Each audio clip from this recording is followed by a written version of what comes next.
And we're live. 4 minutes late, for which I want to apologize. I am one of those people who takes punctuality seriously, and yet every now and then shit happens. And today, shit happened. Let me tell you about some of the shit that happened.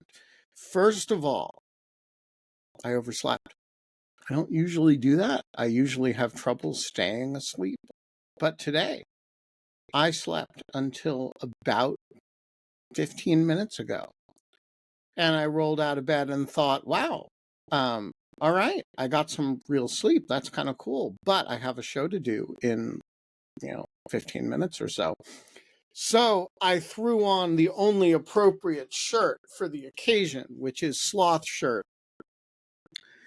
I made my way to the hammock studio. I let the dogs out. I made myself a cup of coffee. And then I realized my internet was out, which, happens every now and then, but is a little bit of a pain in the ass when you are trying to run a show. Now, as you will have noticed, my internet outages have been much better of late. I replaced all the routers in the house. I did all the good internet hygiene kind of things, and things have been running like I'm going to mix a metaphor here, like a smooth clock, for the last couple weeks, but not today. Today, my internet is out, and I'm going to have to figure out what that's about. So I'm running on my phone. And the thing about running on your phone is that you really never know how long it's going to take to boot up Riverside. And by the way, not only is that the situation, but you really have no idea either, until you try, that last night was the night your computer decided to update itself and replace its operating system. And so every single time you have to click through that you agree to this and you agree to that, and Chrome wants to do this and Apple wants to do that. And all of that causes an extra 4 minutes before you can actually hit that go live button, which on Riverside is not blue. And we've gotten rid of that stress in our lives.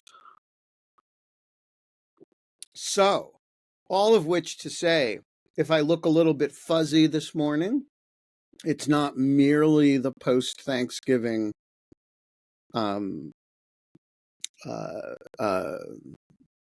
I don't know, combination of overeating and hangover and blah, blah, blah. It's not merely that. It is also internet bandwidth issues. If I look a little bit irritated, it's not at you. Don't take it personally. It's at, the state of the world where you cannot wake up 10 minutes before you go live before a national audience of 13 people and say and expect that all of your technology is going to work perfectly. I mean, what have we come to as a world where I cannot feel that level of entitlement? And if I look a little bit impishly grouchy this morning, please don't take it personally. It's really just that I have a lot of dishes to do from yesterday, and I am, I'm okay with that. I do dishes. I don't even hate doing dishes, but when they acquire the mass of a small planet, um, I sometimes get a little grouchy about it. None of which changes the fact that whether we are 4 minutes late or not, the sun is shining. Actually, it's kind of not. It's kind of a weirdly dark day this morning. But the birds are chirping. It's going to be a great fucking day. And you are watching Dog Shirt TV, which is a revolution in morning television. And part of that revolution is that we reserve the right to be 4 minutes late because God knows we are not hiring a staff to make sure that we are not late. So, welcome. We were gonna have, I invited Noah Ephron to join us this morning to talk about what the Israelis call the situation, which is a little bit different from what I call the situation, which, as you know, is the name of my column on the late unpleasantness. But when Israelis talk about the situation, they mean their security situation. Noah was going to come on. He has agreed to come on, but he couldn't do it today because, it's the day after Thanksgiving and people are busy. So I think I don't know which of my co-hosts is dropping by, if any. If you have stuff you want to talk about, members of the Greek chorus, jump in at any time. And let's, there's a lot going on in the world. 2 turkeys were pardoned, the last of the Biden turkey pardoning. It's Black Friday, and I have thoughts about Black Friday, which is, some people get nostalgic about, you know, Christmases past and, the way we used to celebrate, I don't know, Thanksgiving before it was all, people get nostalgic about the pre-commercialized Christmas and, not me. I am nostalgic about old Black Friday. Black Friday when it mattered because it didn't last a week before Friday, because there was no Cyber Monday, and because if you wanted those deals, you had to line up early and beat somebody.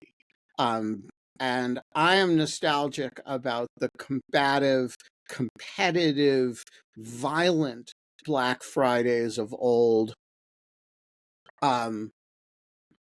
I am nostalgic about Black Friday as it used to be celebrated in the United States, which is to say, with fists and and driving your truck, your cart over the next person. And it looks like my internet has just gone out. So I am going to uh, uh, take a moment and try to fix that. I will be back in just a second.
Now, the thing about running off your phone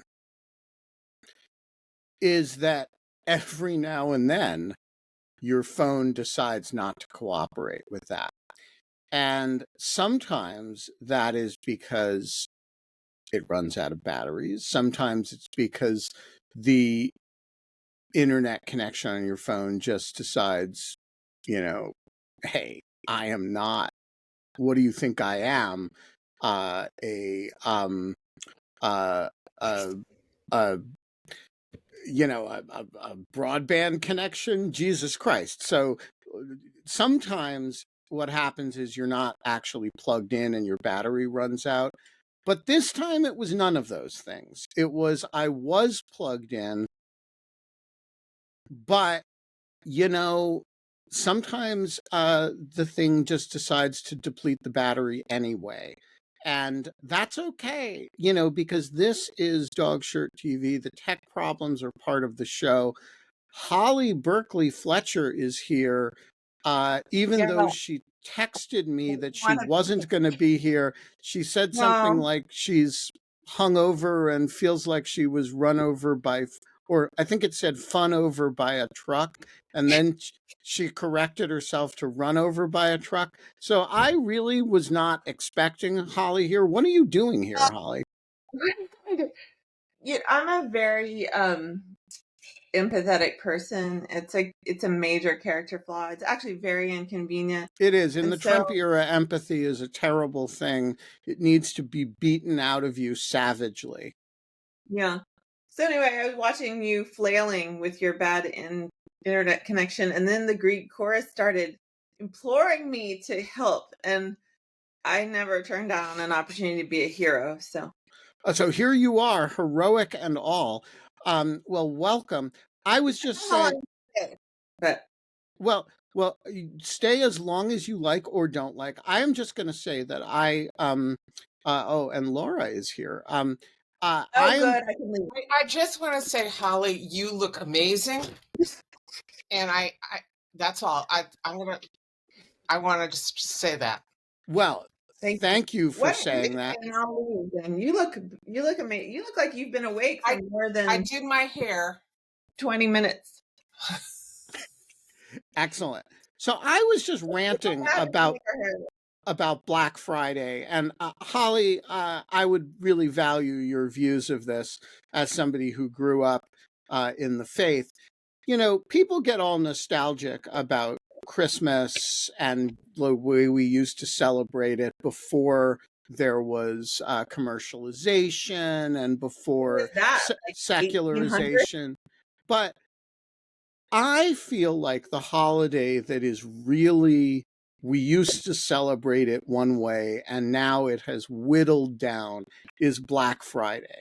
Because we used to celebrate it with violence, with competition. Sometimes there would be people killed or badly injured standing in lines at big box stores. And then if you wanted that deal, you had to show commitment. You had to get up early or maybe the previous Thursday and stand in line. And then when it came time to grab the box, you had to fight for it with somebody who had also been there for a long time, really wanted that thing.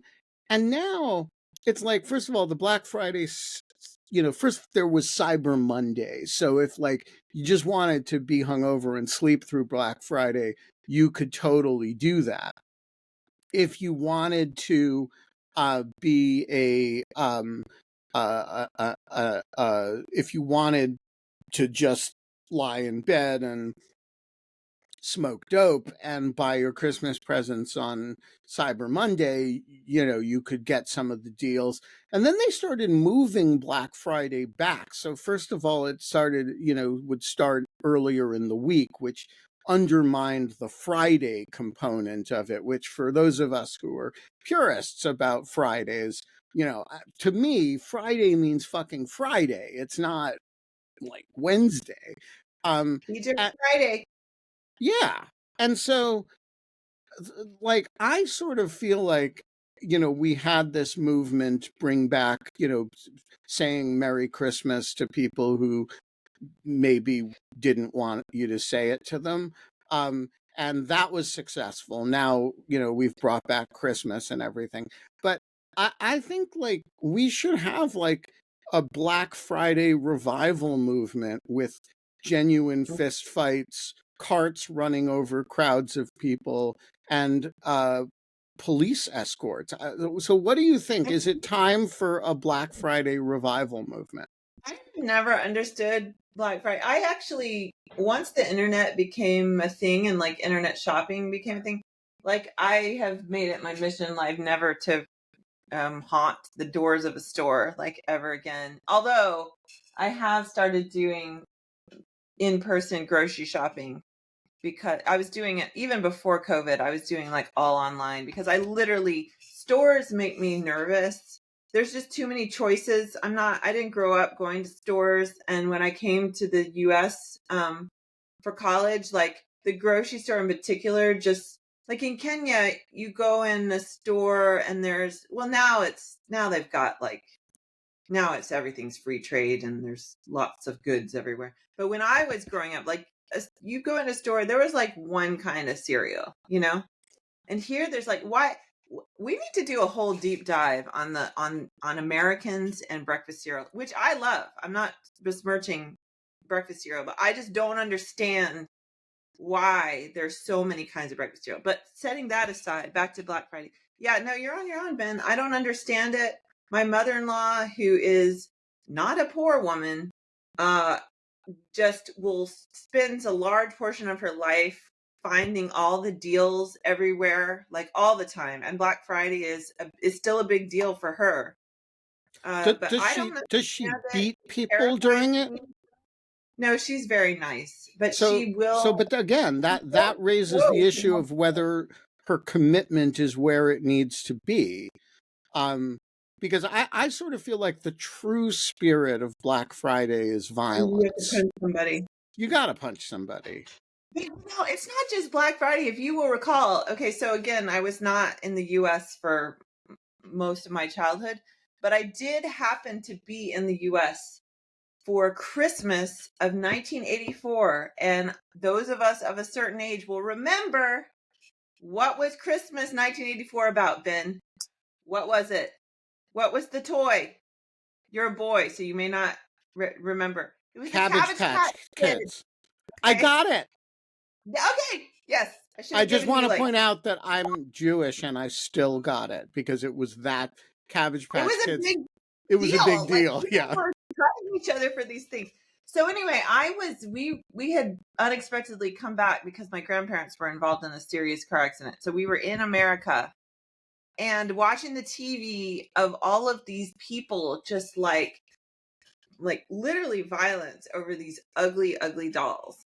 And I didn't previously know what a Cabbage Patch Kid was, but I knew in an instant that I had to have a Cabbage Patch Kid because everybody was willing to resort. It had to be some sort of magical thing. Like, right, because people were willing to resort to violence over it. That's, like economists say that you value something by putting it up for auction and what people's willing to pay for it defines value.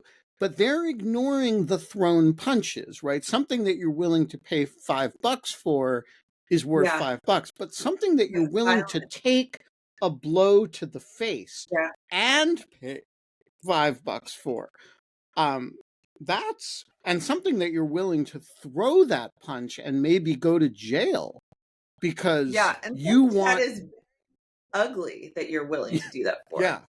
I mean, it has some other powers, right? This is the true spirit of Black Friday, and I think we've lost it.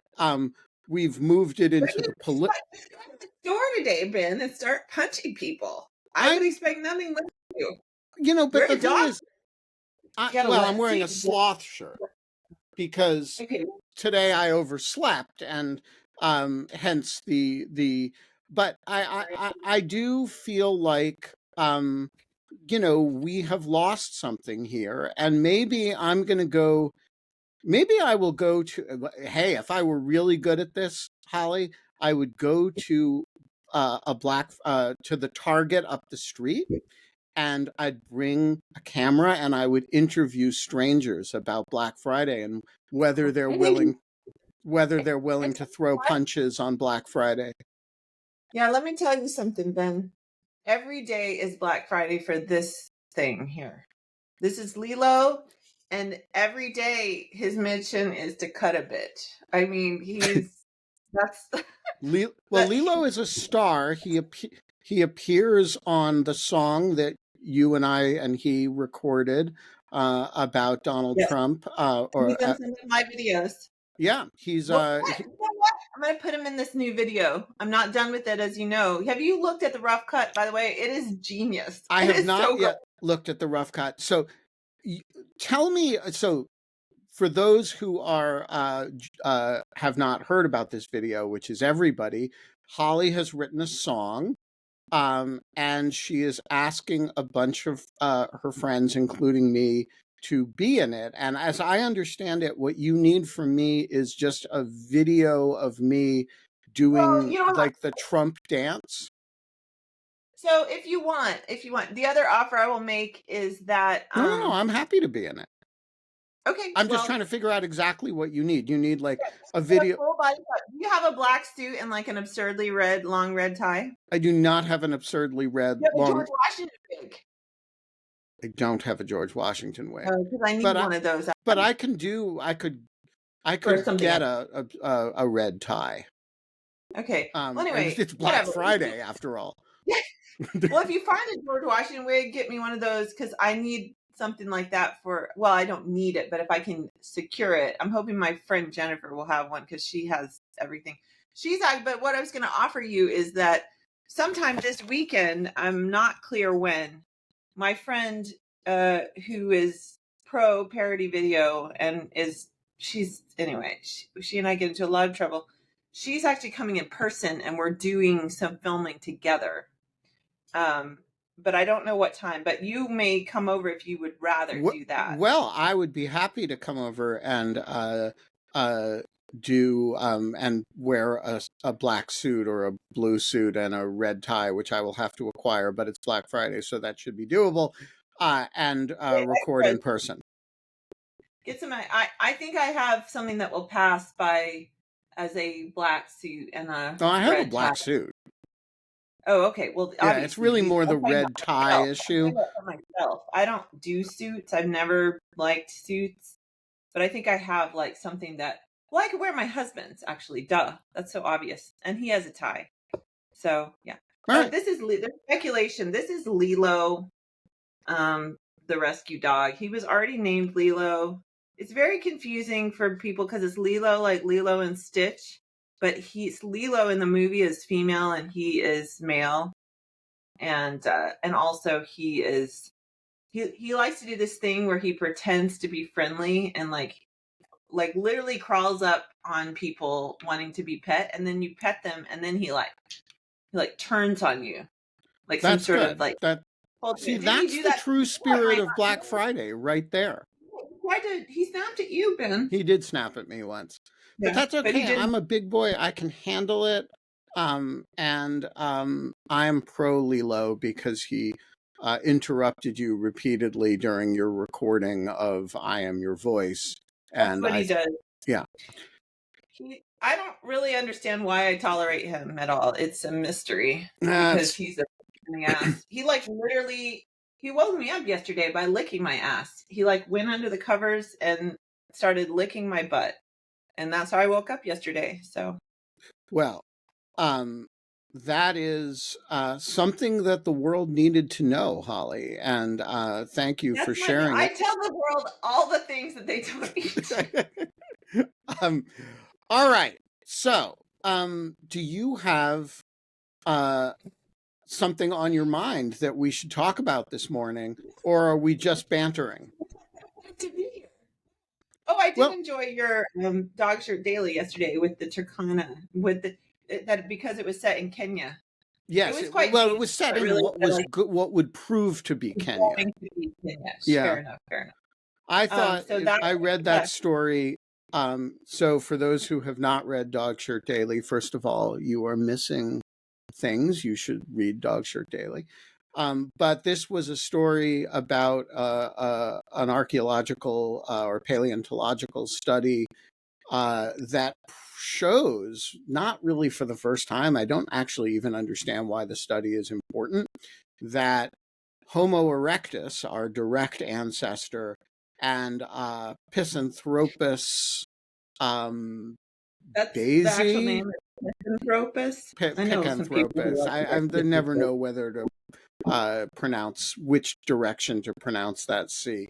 Um, did in fact coexist in the same time and place, and the evidence for this is footprints uh, by a what is now a dry lake bed in Turkana Basin in Kenya. Yeah.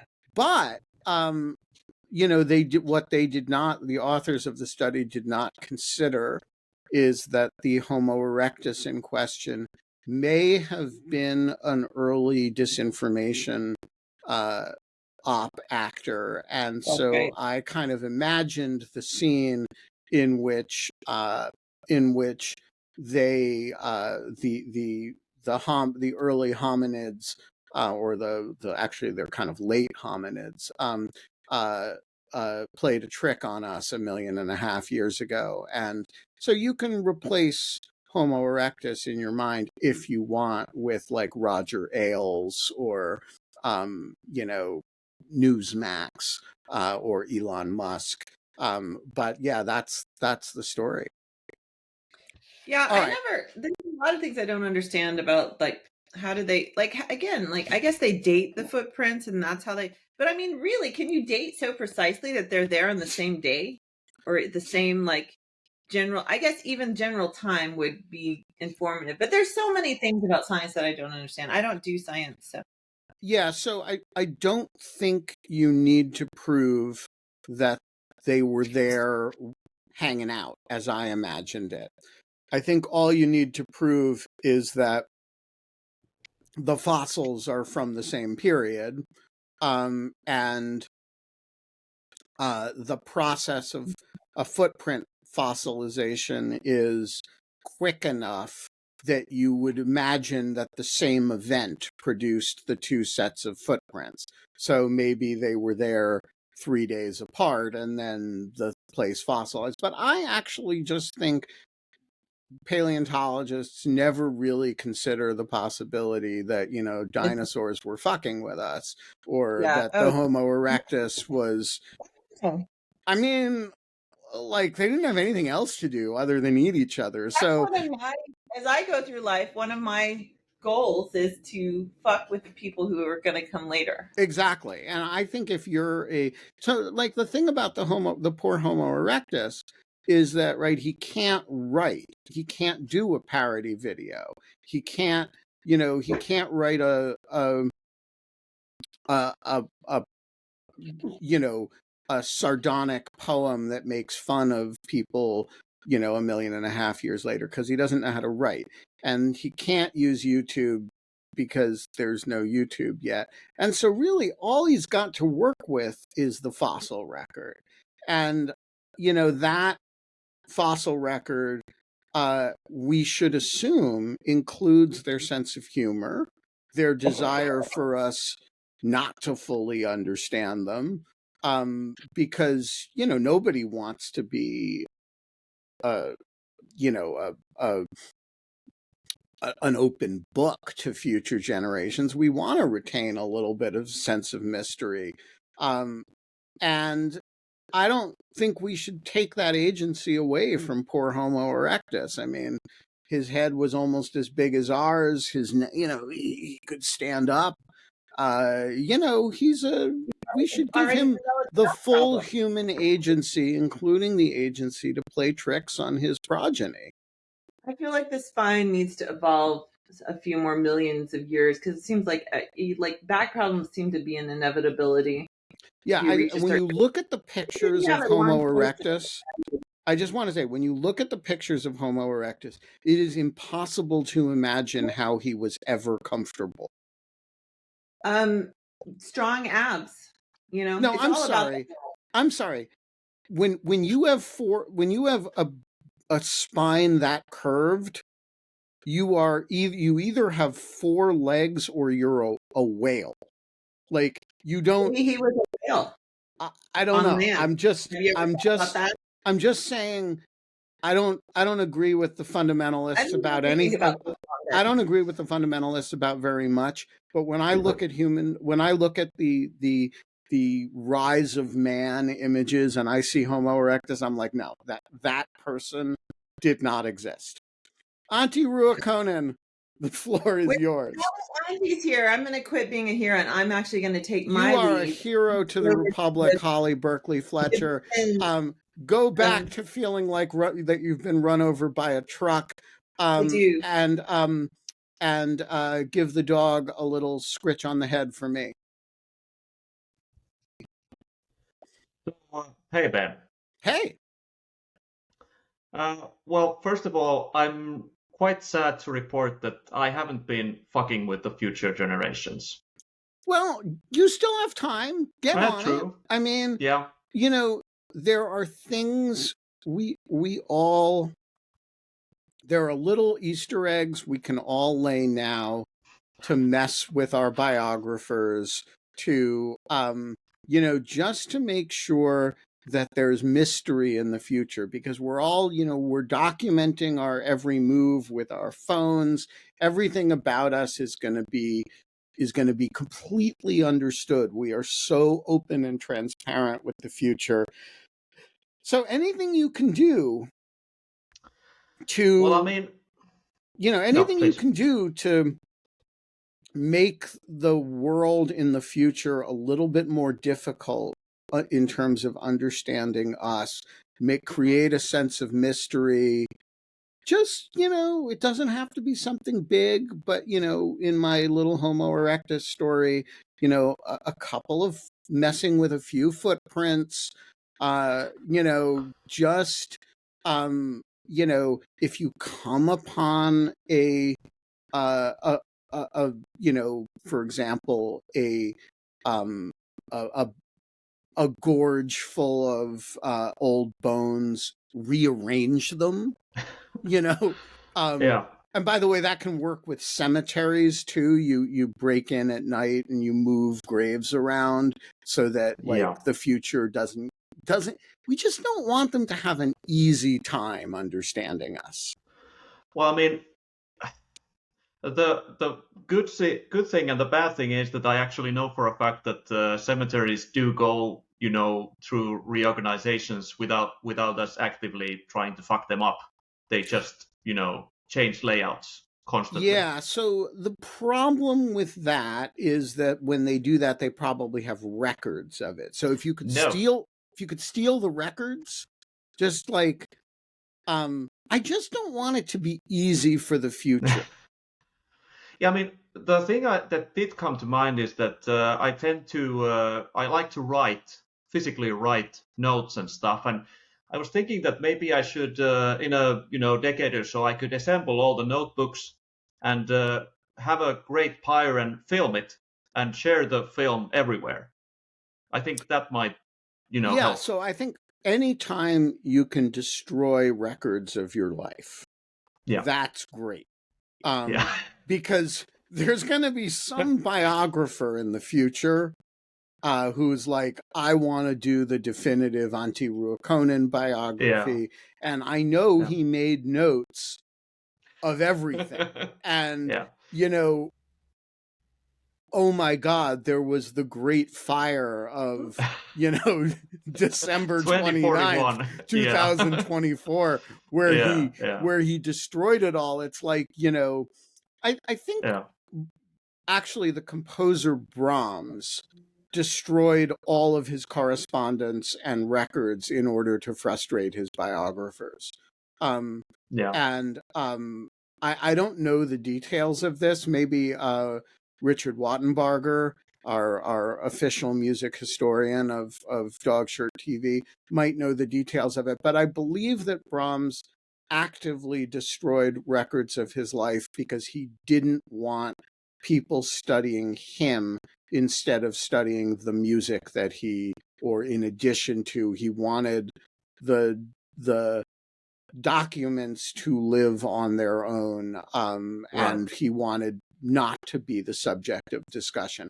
I would have to look into that, but that's the spirit that we're going for, although it would have been even better if he'd just changed the documents, right?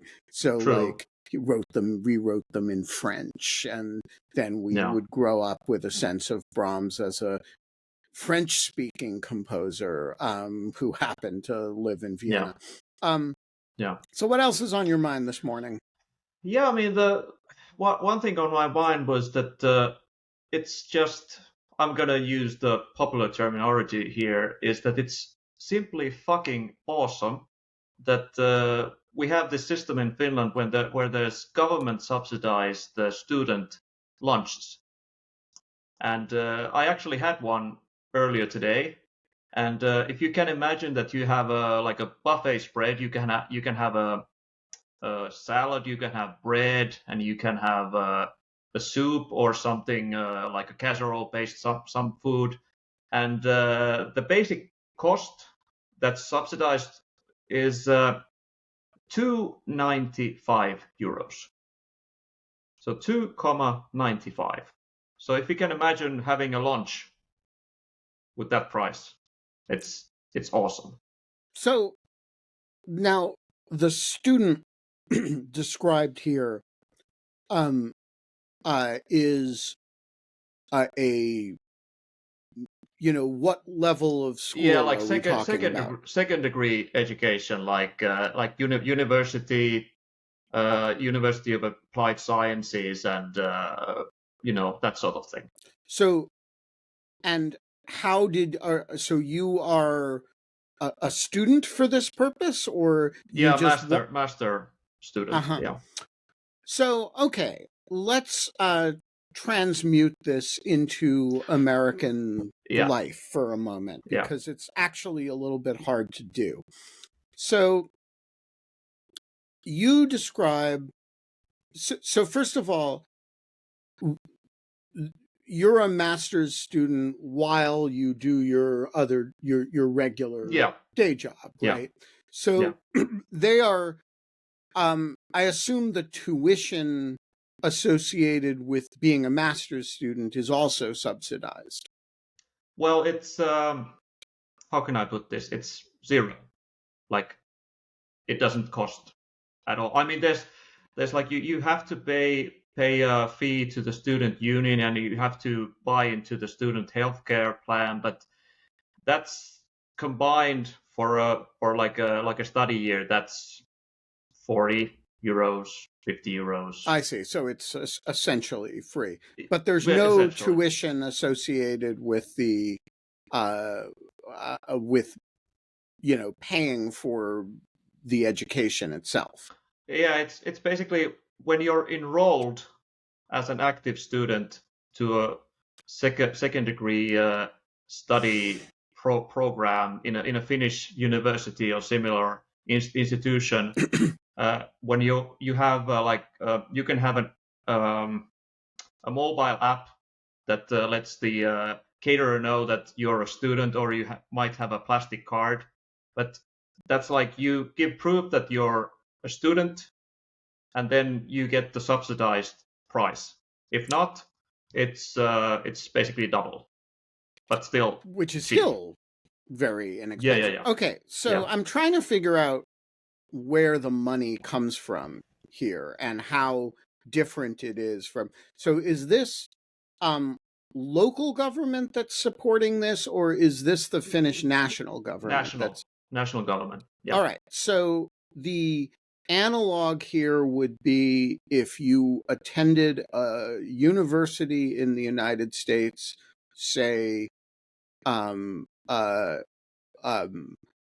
is this, by the way, true of all universities? So it's like all right, so you go to Stanford University in the United States and it's free. And by the way, what about your living expenses? I assume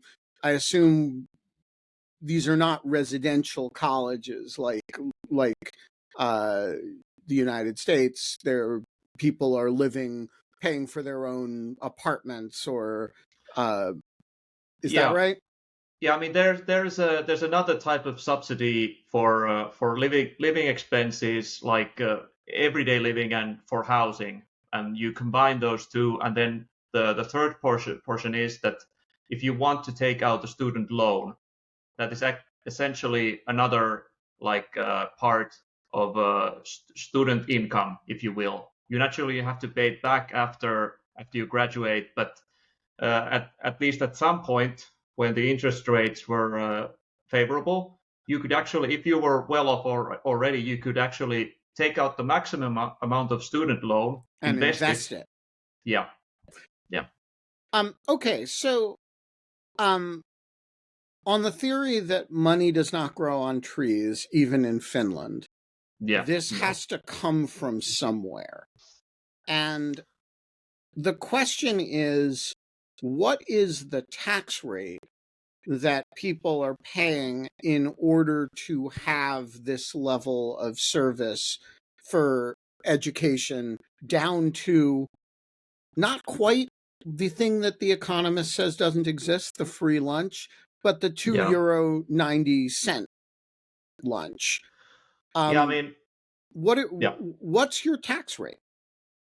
Well, I mean, if I were like a young student, I'm not really that young anymore, but I still remember that time, vaguely.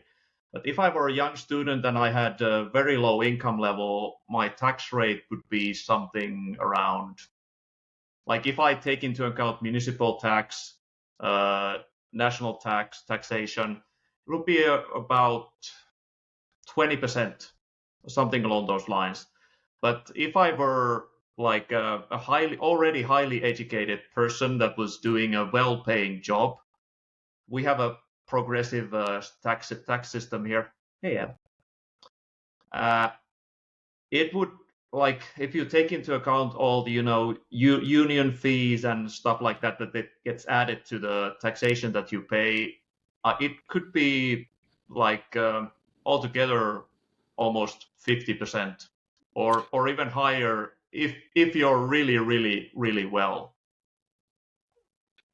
situated. Yeah, so that is higher than the United States, but it's not dramatically higher than the United States. And of course, you need to take into account that if it's only salaried income, but if there is if you're getting dividends from investment, so, true. So what is the rate of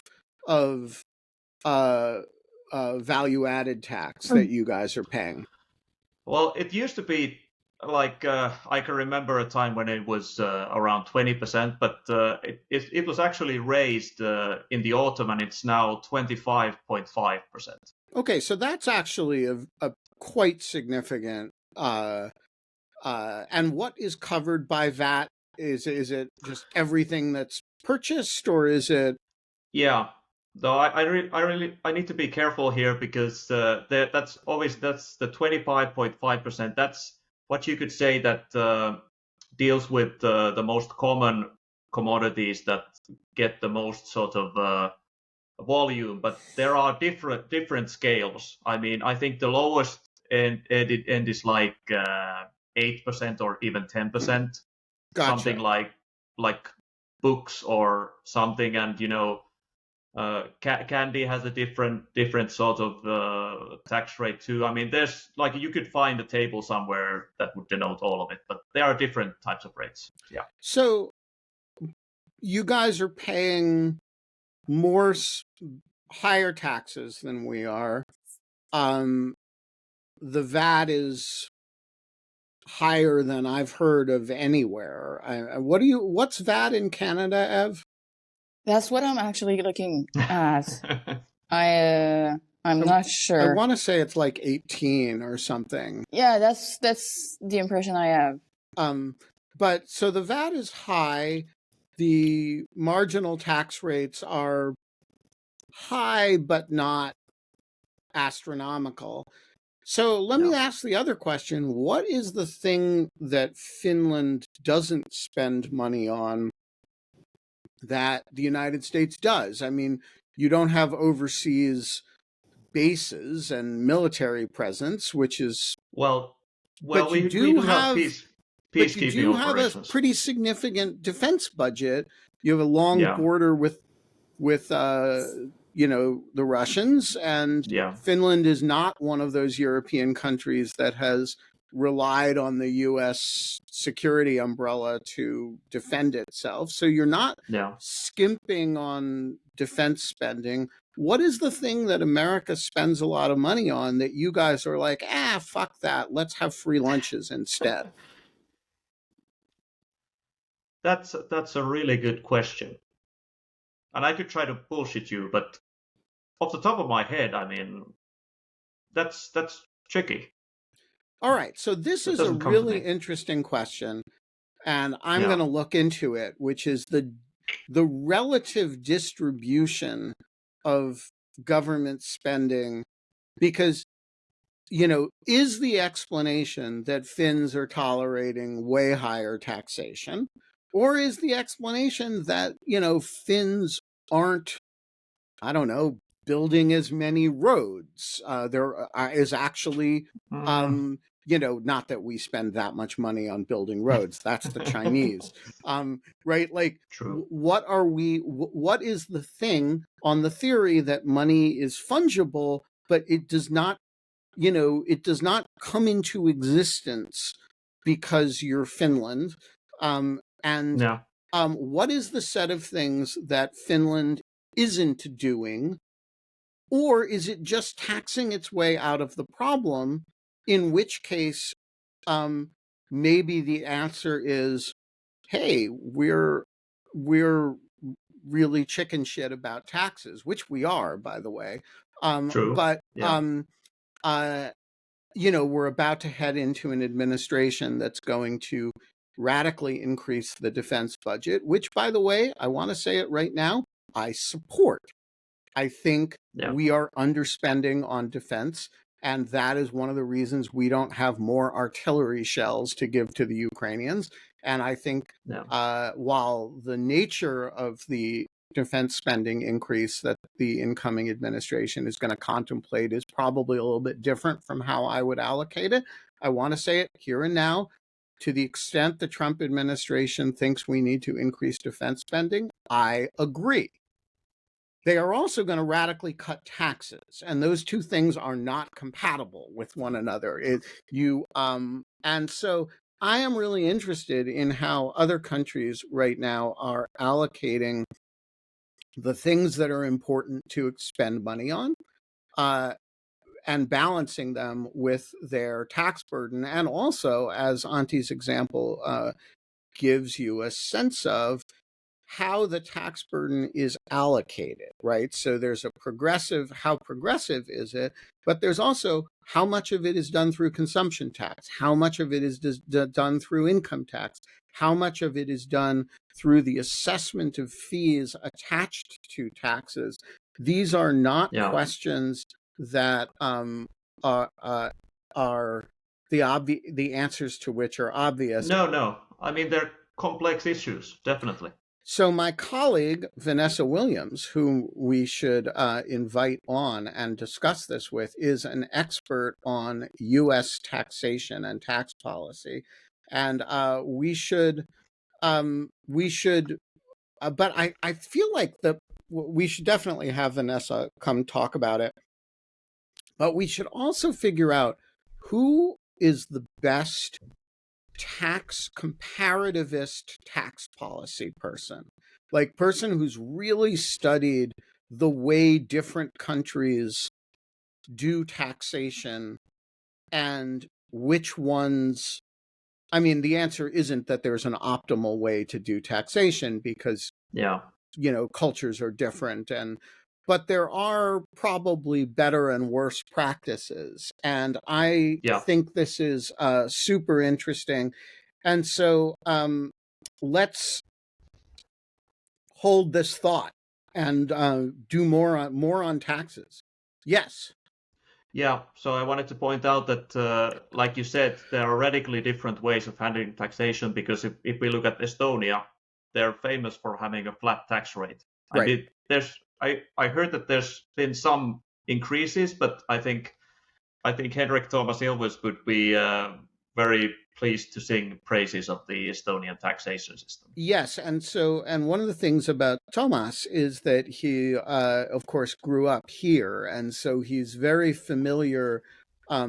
Now, flat taxes work better in societies that have relatively flat income distribution, right? So if you're a society where people, roughly speaking, make the same amount of money, and you have relatively flat wealth inequality, a flat tax it has the benefit of super simplicity, and on the other hand, in a society like ours, where you have um, you know, whether you say extreme wealth inequality or just dramatic wealth inequality, it ends up being a boon to the rich because you are taxing, you're going to tax the rich at the same rate that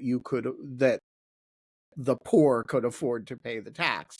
And so it's a little bit hard to imagine how you would implement that here. But one of the things that, Thomas did when in Estonia was this dramatic digitalization of government. And so you combine a flat tax with basically this radical simplicity. I don't even think Estonians fill out their own tax returns. I think, the system is so simple that basically the government sends you your tax return, and you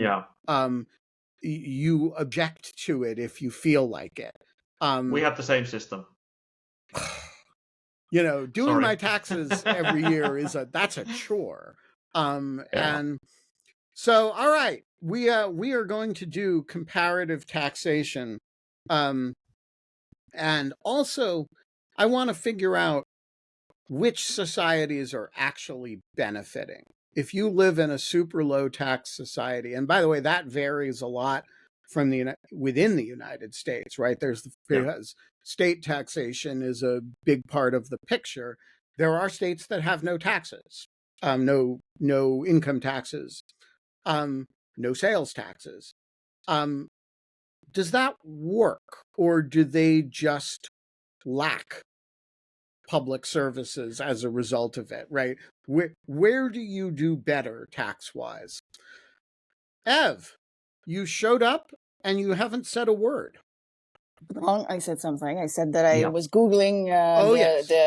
Yeah. All right. Which is, yeah. So we're going to, how long was my internet out, Antti?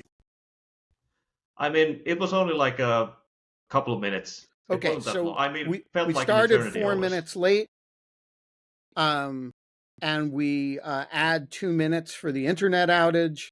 So we're going to go until 9:06. And Ev? Breaking the rules. No. We're following the rules. We start on time. We end on time.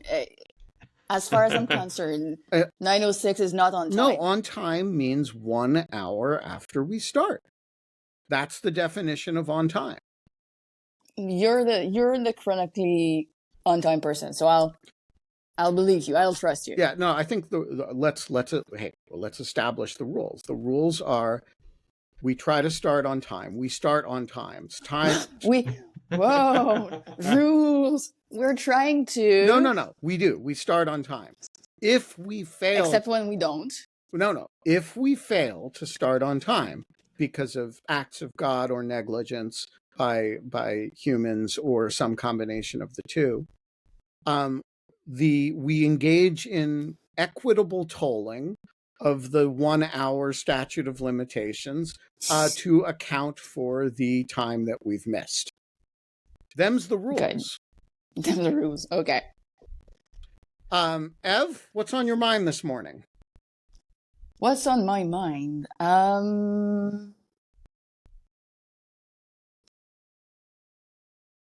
Yeah, no, just waking up. It's a tough hour, right?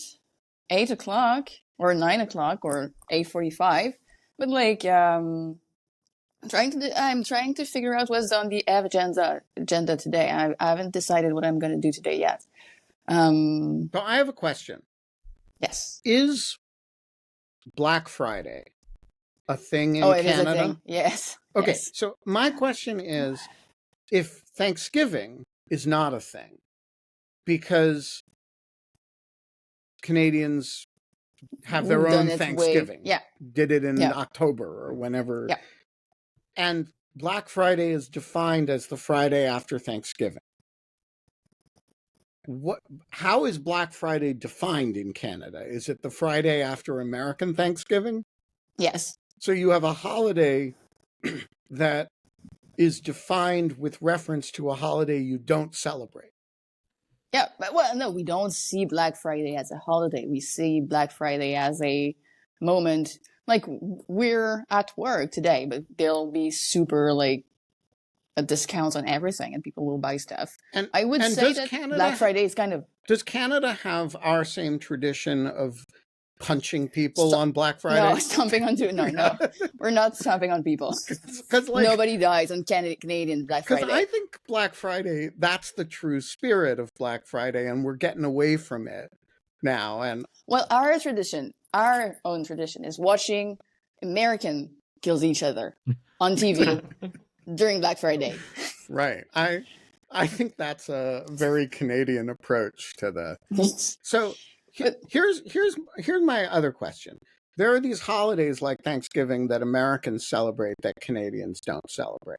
And then there are the Canadian surrogate holidays that we don't celebrate, like Canadian Thanksgiving. And then there are, I can only think of one holiday that Canadians celebrate that Americans don't celebrate, which is Boxing Day. Yeah, which is exactly what is Black Friday, but slightly more polite. Slightly more polite. And so my question is, are there any other Canadian holidays that are just like, that Americans are like, have never heard of or don't engage in? Or well, there are all of the like national, like provincial holidays, like the provincial, like Saint Jean Baptiste, which is Quebec Day, or like in New Brunswick, the Acadian Day, which is Le Tintamarre. So these are all sorts of like 4th of July, but for each provinces. But is there like a Canadian national 4th of July? Well, yeah. July 1st. It's July 1st? Yes. Well, and it's there are planes in Ottawa flying over the city, and it's a big thing. It's actually a huge thing in Ottawa. Ottawa's a small town to have a huge thing. Well, listen to what I said. It's a huge thing for Ottawa. For Ottawa, yeah. But do people like, if you don't live in Ottawa, is July 1st? Because like July 4th is like a big thing wherever you are in the United States. It's interesting. In Quebec, it is moving day. So because we have this like fight between nationalists and the nationalist sovereignists and Canadians, Quebec's day is on 24th. It's June 24th, and Canada Day is on July 1st. And in Quebec, the big holiday is Quebec Day, and on July 1st, all the provinces moves. So it's a like moving day, just like to oppose. So all of the leases go end on July 1st, and just like all the city is covered in garbage. All the province is covered in garbage because people are moving out and just like let their stuff in the streets. So yeah, in Quebec, this is how we celebrate July 1st. Gotcha. So I did not know any of that. Shailesh, what a pleasure to see your face. So nice to see you guys. I'm representing all of the West Coast. I woke up at 5 a.m. Oh my God. Oh God. And That God. is a True commitment. True commitment Had to be done. and completely uncalled for. No, had to be done. On back. Well, since you represent the entire West Coast for this purpose, let me apologize to you for the ungodly time of the show. It was literally the only time I could do it on a consistent basis without having be interrupted by appointments. And so to everybody on the West Coast represented by Shailesh, let me just say, I am sorry. And I promise, by the way, that when I am on the West Coast, the show will be 8:00 in the morning in whatever time zone I happen to be. And so there will be times when, when I'm in Finland, when it'll be 8:00 in the morning in Finland. And when I'm in the Bay Area, it'll be 8:00 in the morning in the Bay Area. You are great Americans for not getting too mad at me about this. Oh, not at all, Ben. Next time you're in Bay Area, if possible, I would love to join live, in fact. And one more thing, this is more possible than joining 2 p.m. in the afternoon when I have meetings. So when it's 5 p.m. there, that's actually harder for me to participate. This is painful, but doable. That's what we're going for. The new slogan of Dog Shirt TV: painful but doable. 100%. Yeah, it's great to see you. It is now 9:06, which means we begin on time and end on time.